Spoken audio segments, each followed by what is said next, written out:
નમસ્કાર મિત્રો, આપણા શાસ્ત્રોમાં લખ્યું છે કે માણસ ગમે તેટલો સારો હોય પણ અજાણતા તેનાથી કોઈને કોઈ પાપ થઈ જ જાય છે. ક્યારેક વાણીથી, ક્યારેક વિચારોથી તો ક્યારેક કર્મોથી. શું તમારા મનમાં પણ ક્યારેય એવો ડર લાગ્યો છે કે જાણે અજાણે થયેલા પાપોનું પ્રાયશ્ચિત કેવી રીતે થશે?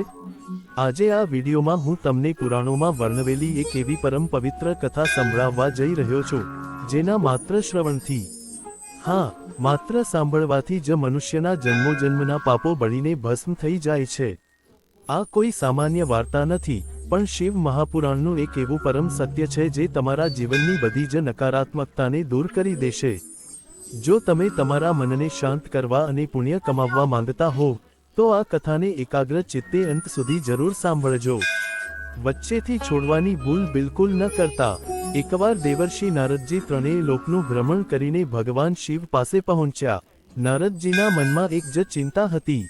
તેમણે ભોળાનાથને પ્રણામ કરીને પૂછ્યું, હે પ્રભુ, પૃથ્વીલોક પર મનુષ્ય કલિયુગના પ્રભાવમાં આવીને સતત પાપો કરી રહ્યો છે.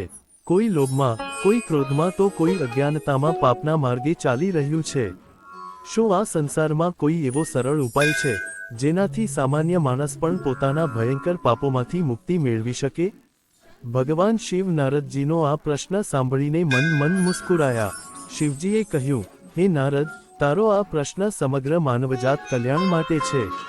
સાંભળ, જે મનુષ્ય શ્રાવણ માસમાં અથવા કોઈ પવિત્ર દિવસે શિવપુરાણની આ દિવ્ય કથા સાંભળે છે, તેના બ્રહ્મહત્યા જેવા મહાપાપો પણ નષ્ટ થઈ જાય છે.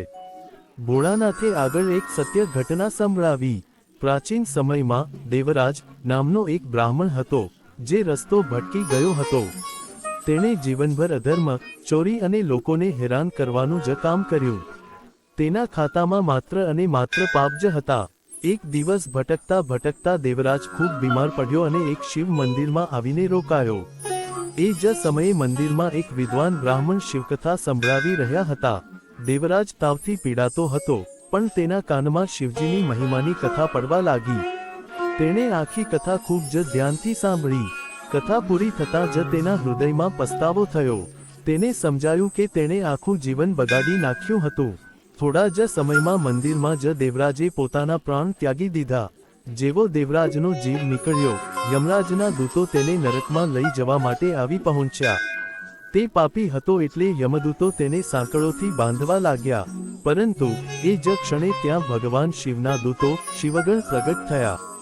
શિવજીના દૂતોએ યમદૂતોને રોક્યા અને કહ્યું, આ આત્મા પર હવે તમારો કોઈ અધિકાર નથી. આ પાપી નથી, પણ પરમ પવિત્ર આત્મા છે. યમદૂતો આશ્ચર્યચકિત થઈ ગયા અને બોલ્યા, આણે આખી જિંદગી પાપ જ કર્યા છે. ત્યારે શિવદૂતોએ સુંદર જવાબ આપ્યો કે તેણે અંતિમ સમયે શિવ મંદિરમાં બેસીને ભગવાન શિવની પરમ પવિત્ર કથા સાંભળી છે. આ કથા સાંભળવાથી તેના જન્મોજન્મના બધા જ પાપો ભસ્મ થઈ ગયા છે અને હવે તે શિવલોક જવાને પાત્ર છે. અંતે દેવરાજને દિવ્ય વિમાનમાં બેસાડીને આદરપૂર્વક શિવલોક લઈ જવામાં આવ્યો.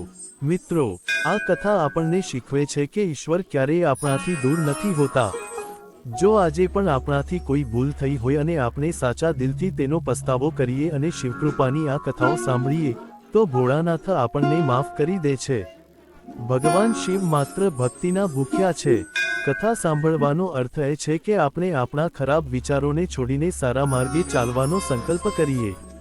જો તમને આ પવિત્ર કથા સાંભળીને મનમાં શાંતિ મળી હોય, તો કમેન્ટ બોક્સમાં સાચા દિલથી ઓમ નમઃ શિવાય જરૂર લખજો.